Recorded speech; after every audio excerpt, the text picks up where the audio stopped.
Welcome to the Hindu Daily. We're jumping right into our deep dive today. We've got a range of sources that really dig into policy, sustainability, and social accountability, both in India and globally. We're starting with something that I think affects almost everyone listening. This idea of a right to disconnect, or R2D. It's all about fighting back against that always-on digital work culture. Right, and let's be clear, the data here isn't just hinting at a problem. It's basically diagnosing a public health crisis that we've mistaken for, professional dedication. The numbers are pretty stark. They're staggering. India is second in the world for extended working hours. You have 51% of the workforce doing more than 49 hours a week. 51%. And the personal toll. 78% of employees in India say they're experiencing burnout. 78%. That's an unbelievable number. And this is so much more than just feeling a bit tired, isn't it? Sources are really clear on this. Oh, absolutely. This constant availability, it leads directly to really serious health conditions. We're talking hypertension, diabetes, anxiety, depression. And we saw the tragic endpoint of this earlier in the year with the death of the young E&Y employee, Anna Sebastian Perel, from overwork. It's a literal warning sign. It is. And if you look at the National Mental Health Survey, it links work-related stress to something like 10 to 12% of all mental health cases in the country. So it's a huge societal burden. It is, but the legal framework we have, the 2020 Occupational Safety Code, it's just not keeping up with the reality of the digital economy. So what's the specific legal gap there? What is the current law missing? The code mostly protects people in, let's say, formal employment. It doesn't really extend those maximum hour protections to all employees. So it misses the contract workers. Exactly. The contractual, freelance, and especially the gig workers, they're the backbone of this always-on economy, but they're completely exposed. They're terrified of being, instantly dropped if they don't answer that late-night message. That brings up a critical point, though. The new bill wants to stop penalties for refusing after-hours contact and set up a grievance system. But if India's workforce is, 90% informal?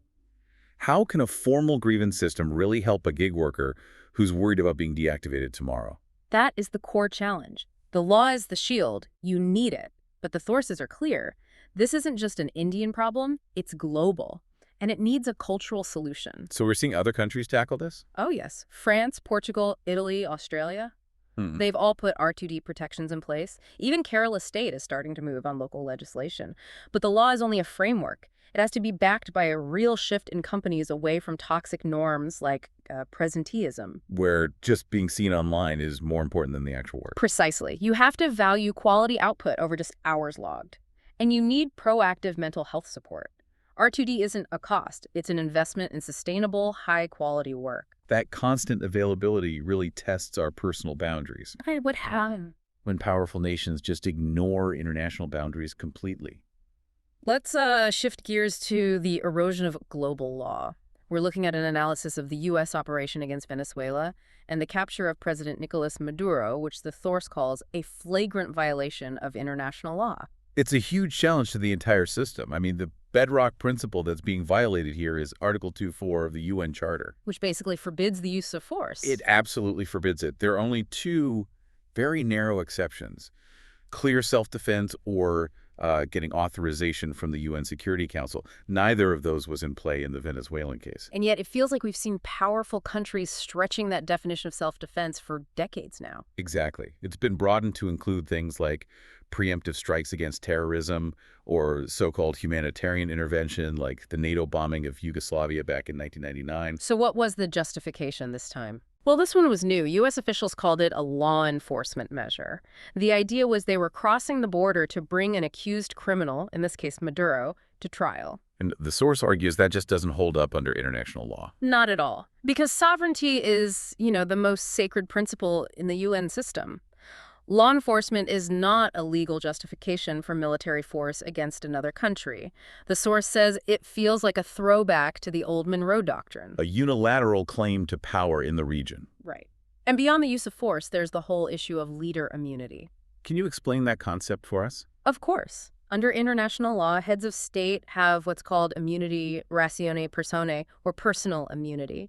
And the test for whether it applies is actually very simple. What's the test? It's just effective control over the country's territory. It has nothing to do with whether other countries think your election was legitimate. So whether the U.S. recognized Maduro's government or not is, legally speaking, irrelevant to his immunity. Correct. And the source argues that if you ignore that test effective control, it would just, and I'm quoting here, wreak havoc on the international legal system. It would basically let powerful states pick and choose who gets immunity. What's fascinating is the conclusion, though. It's not that the law itself is bad. No, the law has rules against authoritarianism. The problem is a total lack of political will to actually follow the law, especially from powerful nations. And the source makes this really interesting connection to domestic politics. Right. How does a country's internal respect for law affect the global system? It's about trust. A country that respects its own constitution, its own courts, it becomes a predictable, reliable actor on the world stage. The argument is, how can you expect a government to respect Article 2.4 of the UN Charter if it doesn't even respect its own citizens' rights? That's a really foundational link. Okay, let's pivot now. We're going from global law to the ground beneath our feet, and specifically to ecosystems we tend to ignore. We're talking about grasslands and savannas. This is a really powerful piece.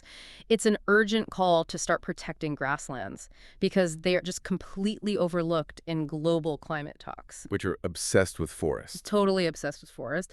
Grasslands are often just treated as, empty space.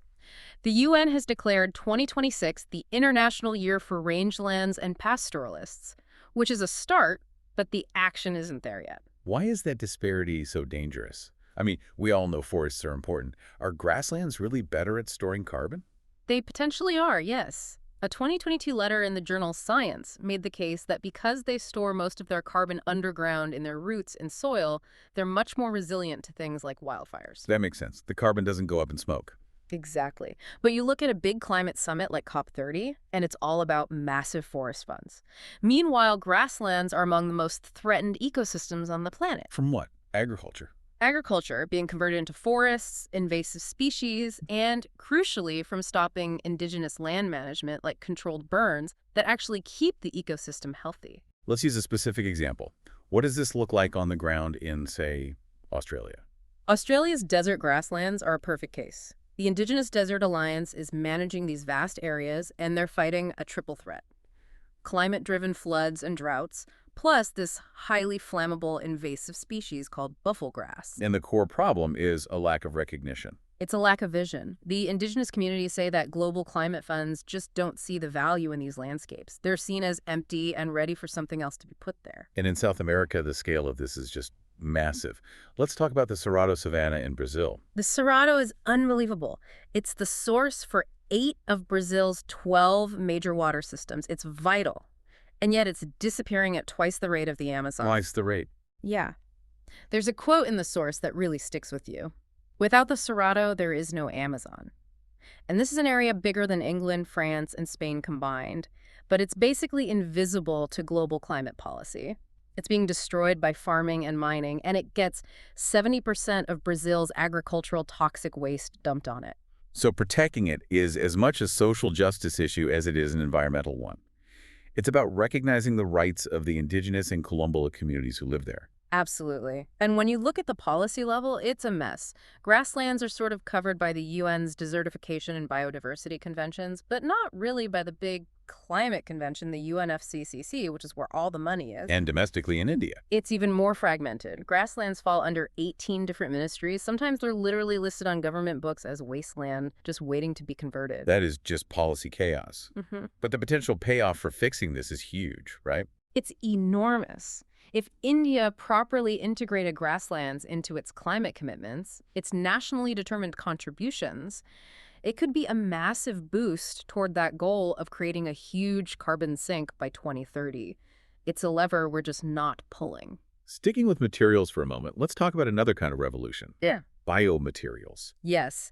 This is a really crucial area for India's industrial future. So biomaterials are just materials that come from biological sources. You can break them down into 3 basic types. Okay, what are they? First, you have drop-ins.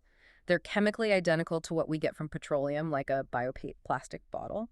Then you have dropouts, which are chemically different, like PLA plastic and need new kinds of processing. And then you have novel materials, things with brand new properties, like self-healing materials. And for India, this isn't just about being green, is it? No, it hits multiple goals at once. It's environmental sustainability, yes, but it also cuts our dependence on imported fossil fuels, and this is key. It creates new income for farmers from agricultural waste, not just from food crops. And we're already seeing this market take off. It's moving fast. The bioplastics market in India was around $500 million in 2024, and it's set to grow. You have big players like Balrampur Chini Mills planning a huge PLA plant, and then cool startups like Fool.co, which turns temple flower waste into new materials. The innovation is there. So if innovation isn't the problem, what are the big risks that could stop this from really scaling up? There are a few. One is making sure the crops grown for biomaterials don't compete with food crops. Another is the water stress from agriculture. But probably the biggest risk is our weak waste management infrastructure. Meaning if we can't dispose of them properly, they just become another kind of trash. Exactly. If you can't industrially compost or properly recycle these bioplastics, you lose the whole environmental benefit. And we still rely too much on foreign tech for processing. So the path forward is all about building that infrastructure. 100%. We need to scale up biomanufacturing plants, invest in R&D to make our feedstocks more productive, and critically create clear government rules for what these materials are and how to handle them at the end of their life. Moving on now to our text and context deep dive. We're looking at something called the skilling paradox in India. We're spending a lot of money certifying millions of people, but not seeing the results we want. It's a huge disconnect. I mean, a program like PMKVY has trained and certified 1.4 crore candidates in a decade, a massive number. But only about 4.1% of our entire workforce has any formal vocational training. That's up from 2%, so it's an improvement. But the OECD average is 44%. We're just worlds apart. And for the people who do get these certifications, the pay bump is often pretty small, especially if they end up in the informal sector, which most do. This leads right into the disconnect with industry. Right. Industry is crying out for skilled workers. They have attrition rates of 30–40% in sectors like logistics. But they mostly ignore these public skilling certificates when they hire. So they don't trust them. They don't. They rely on their own in-house training or private platforms. Industry is a consumer of the final product, but they're not a co-designer of the training itself. And the source points the finger at the sector skill councils, the SSCs. They were supposed to be the bridge between training and jobs. Why are they failing? The basic problem is that accountability is completely fragmented. You have one body that does the training, another that does the assessment, and a third that does the placement. So no one owns the final outcome. No one owns the outcome. Unlike a university that fiercely protects its reputation, an SSC doesn't really have any reputational skin in the game. If a certificate doesn't get someone a job, the system doesn't really feel the failure. That's why those certificates have such little signaling value compared to something like an AWS or a Google Cloud certification, where the industry itself backs the credential. So the whole model needs to shift from just teaching skills to guaranteeing that someone is ready for a career. Precisely. You have to build in accountability for placements. You have to move skilling from being just a kind of welfare program to a real pillar of economic empowerment. And the tools are there, expanding apprenticeships through NAPS and getting industry deeply involved in the actual training process. Finally, we turn to a really powerful piece about the role doctors can and should play in society, moving beyond just the clinic to become agents of social reform. This source argues that doctors are on the front lines of a crisis they didn't create. They see the results of rising disease risk from, say, ultra-processed foods or pollution. They see how access to healthcare is dictated by class and caste. And the economics of their own profession plays a role, right? A huge role. When a medical degree costs upwards of 40 lakhs, a young doctor is forced to think about recovering that cost, not necessarily tackling the, social root causes of disease. But at the same time, doctors have this unique position of trust. They see how a policy decision in Delhi turns into a case of malnutrition in a village. That gives them a kind of moral authority. A moral authority that few others have. And this isn't a new idea. The source points to historical figures like Rudolf Virchow in 1848 Germany. He was a pathologist who argued that medicine is a social science and the physician is the natural attorney of the poor. And he actually went into politics based on that. He did. He fought for sanitation and public housing instead of more military spending because he saw them as public health issues. And there are modern examples of this too. Plenty. The physicians group that won the Nobel Peace Prize in '85 for framing nuclear war as a public health catastrophe. Or right here in India, Dr. Muthalakshmi Reddy, who used her standing as a doctor to fight against child marriage. The point is that for a doctor, silence isn't neutral, it's a choice. The source uses this brilliant analogy to frame the call to action for doctors today. Yeah. The overflowing bucket. It's a perfect image. The Indian health system is an overflowing bucket of human suffering. And what are we doing?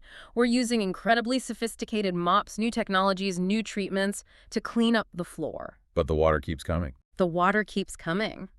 Because there are holes in the bucket, privatization, underfunding, and the tap has been left wide open. The tap is policy failure. The tap is corporate profit driving unhealthy behavior. So the job of the doctor has to evolve. An oncologist should be asking why tobacco is still promoted. A trauma surgeon needs to ask why our roads are so unsafe. Exactly. Doctors have to start asking those upstream questions. By virtue of what they see every single day, their role must be to challenge the systems that make people sick, not just to treat the sickness after the fact. The sources today emphasize that addressing complex issues, from workforce burnout and climate change to healthcare and international law, requires leaders and professionals to step outside their traditional roles and confront structural forces. For you, the listener, what is one area in your professional life where simply treating the symptoms, using the MOPS, is no longer sufficient, and you need to look upstream at the tap, the policy or cultural cause that is creating the problem? Thank you for listening. If you want to provide suggestions, please contact on the Twitter handle given in the episode description. As always, we are eager to hear what our listeners want to be informed about. We wish you a great day.